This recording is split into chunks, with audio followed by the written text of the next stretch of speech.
There are currently 1.5 million people in the United Kingdom with a learning disability and/or autism. 2% of them have more severe disabilities, and my brother Bernard was one of them.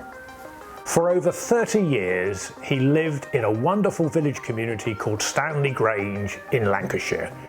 He lived in one of the 7 houses that were situated around a central village green with apple trees.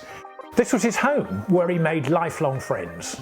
And now village communities like Stanley Grange are being threatened with closure, with providers using Care Quality Commission guidelines to justify that closure. The provider wanted to move Bernard away from his home and his community into an isolated house in a nearby city. This is cruel and nonsensical, because Bernard had an enriching and happy life already. Well, every day he could dip in and out of a whole variety of activities. He could go to the garden centre. He could dip in and out of the craft and pottery and music and computer workshops. He could go for a walk, he could go on the cycleway, or he could play on the music installations within the grounds. Every day he could go from his many friends' houses for a coffee. He could wander around the site and have meaningful relationships with the over 70 members of staff who worked there, all of whom knew and liked Bernard. He could also enjoy life outside Stanley Grange. He often went to the local cities or villages.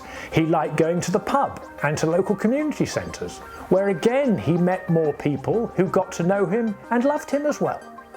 Stanley Grange itself has a community hall with sweeping views over the nearby countryside, but it's where they had parties and discos and a whole range of other events, not only for the residents but also for people who lived in nearby villages.